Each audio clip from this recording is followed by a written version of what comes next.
From much-loved faces being conspicuous by their absence throughout, to celebrated comic book entities being well and truly squandered in their big screen debut, 2021 wasn't what you class as a standout year for any of these disrespected darlings. I'm Gareth from WhatCulture.com, and here are 10 movie characters who were shafted in 2021. Number 10, Jim Gordon, Zack Snyder's Justice League. With all of the fuss made over what improvements would be made to Zack Snyder's inflated vision of Justice League, it was safe to assume that just about every character that had been royally wasted in Joss Whedon's botched attempt to keep the DC dream alive would be given some much-needed TLC in this 242-minute epic. And while that was undoubtedly the case when it came to Ray Fisher's captivating portrayal of Cyborg, the same unfortunately could not be said for J.K. Simmons' highly anticipated turn as the long-suffering Commissioner Gordon. After seeing many of his scenes dropped from the aforementioned Whedon outing, fans were still left feeling a little let down by Gordon not exactly getting much to do of any real note in the colossal gathering of DC's superheroes. All in all, it felt like an actor of Simmons' caliber had been a little underutilized in both flicks. Thankfully, this disappointing introduction won't be the last we see of Simmons' Gordon, as the veteran thespian looks set to reprise the grizzled role for the upcoming Batgirl movie, finally fleshing out the fatherly elements and other compelling aspects of this well-respected comic book unsung hero. Number 9, Slimer, Ghostbusters Afterlife.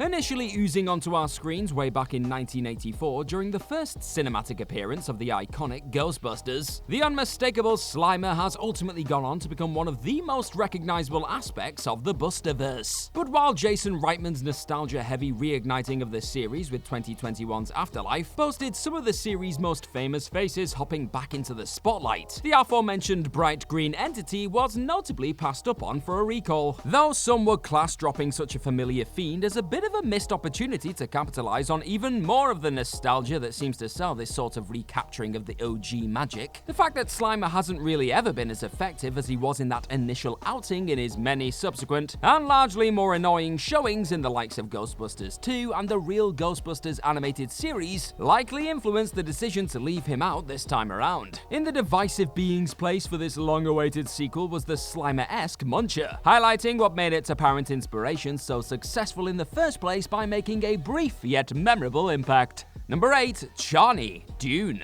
When a film is crammed to the brim with the sort of talent Denis Villeneuve had at his disposal for this year's titanic Dune, the potential for a few characters to not get a decent enough portion of the grand spotlight is somewhat higher than it would be for a film focused on a smaller collection of complex entities. And while the acclaimed sci-fi director undoubtedly also had one eye on a sequel when forging this spellbinding adventure across the planets of Arrakis, Caladan, and more mesmerizing settings, those tuning in to see Zendaya get a moment in the blistering sun were left feeling a little short-changed, it has to be said. Despite appearing prominently in the film's marketing throughout the lead-up to its release, Chani is only really seen in the visions of Timothée Chalamet's Paul Atreides, until the last few moments of the 156-minute sandworm of a movie. However, it's worth noting that despite only having around 7 minutes of screen time in Dune, Villeneuve looks set to focus more heavily on Chani in the now confirmed follow-up, telling the LA Times there are some characters that are less developed that I'm keeping for the second film. Oh, you cheeky tease, you.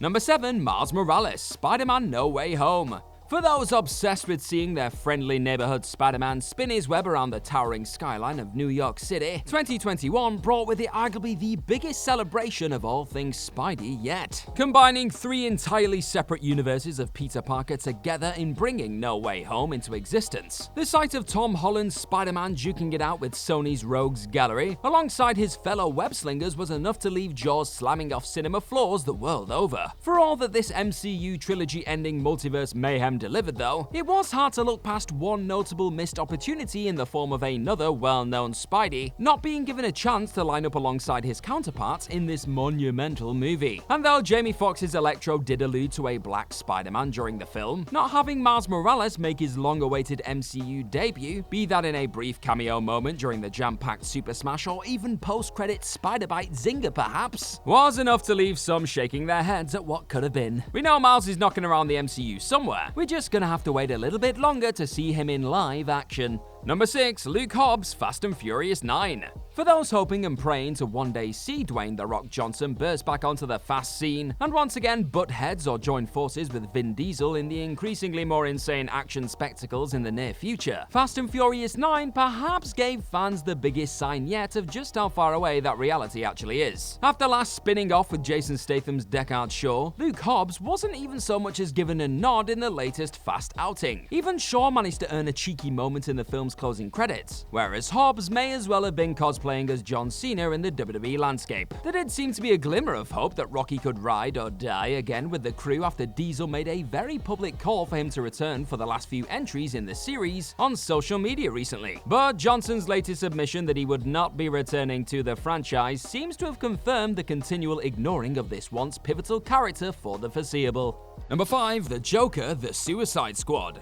Though 2021 did actually see the stunning return of one of the most fan-splitting Jokers ever to keep the Dark Knight on his toes, Jared Leto's Clown Prince of Crime still managed to find himself being shunted from another exciting DC property all the same. With Leto's Mr. J first arriving in the DCEU during 2016's Suicide Squad, the likelihood of another appearance in the follow-up seemed to be not entirely out of the question. That was until James Gunn decided to party on without the tin-toothed chuckler and focus on other characters he felt were worth pursuing more than yet another run for the rather overexposed arch-nemesis of the Bat. As Gunn put it himself when talking to Comic Book, "There's all sorts of other characters I'm interested in doing. Joker isn't really one of them. He's been done well so many times by so many people. I am much more interested in taking characters who haven't fully had their shot or people who I connect with." It remains to be seen whether Leto will live in a society within the DCEU again, but any chances of another Suicide Squad showing under Gunn appear to have thoroughly gone up in green and purple smoke.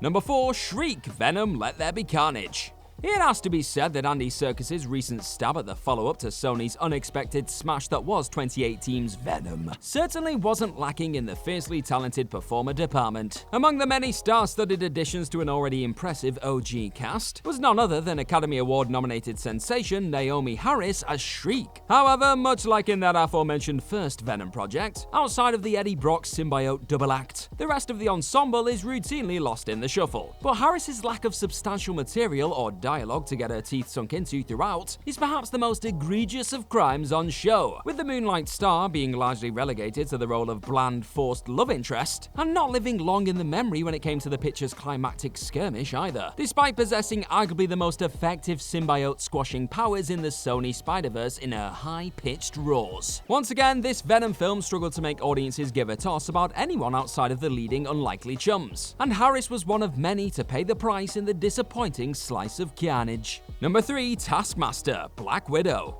Sticking with comic book characters who experienced wholly disappointing and borderline disrespectful cinematic debuts over the last 12 months, Marvel Studios proved they still have the capacity to deliver a villainous letdown during Black Widow. After absolutely nailing the origins and motivations of everyone from Thanos to Mysterio in recent times, the MCU absolutely dropped the ball when unleashing Taskmaster onto its devoted audience. Gone was the fierce mercenary by the name of Tony Masters, who was proven to be a worthy adversary to the likes of Spider-Man and Captain America. In his place was a brainwashed daughter of a massively unconvincing Russian accent-wielding Ray Winston big bad by the name of Dreykov. Yes, that was a mouthful. Antonia Dreykov being revealed as the mimicking Marvel after seemingly being a casualty in what is classed as one of Natasha Romanoff's darkest hours took away a lot of the emotional weight of that early reveal too, and depressingly wasted the talent of Olga Kurylenko throughout. Though she could technically pop back up again down the road, it'll likely take some serious redeeming to bury the memories of this once badass personality being transformed into a lifeless copycat.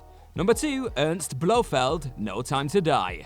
After delicious turns as the scene-chewing Hans Landa in Inglourious Bastards, and an equally impressive commanding of the screen in Django Unchained as Dr. King Schultz, Christoph Waltz being thrown into the world of James Bond as Spectre's worst-kept secret, Ernst Blofeld, seemed like a brilliant no-brainer. Yet a forgettable first dance with his adopted brother was ultimately followed up by another appearance in No Time to Die. Surely now Waltz would finally be given some time to shine and flex the villainous muscles that initially brought him to the iconic table, right? Sadly, in a moment that pretty much sums up his deflating run as part of the franchise, Blofeld's most memorable beat in the sequel comes when he succumbs to an accidental death at the hands of Bond thanks to a DNA-based bioweapon. For a role, an actor that once appeared to be a match made in heaven. The record below is show that this combo never really got the chance to be anything more than a mustache-twiddling damp squib.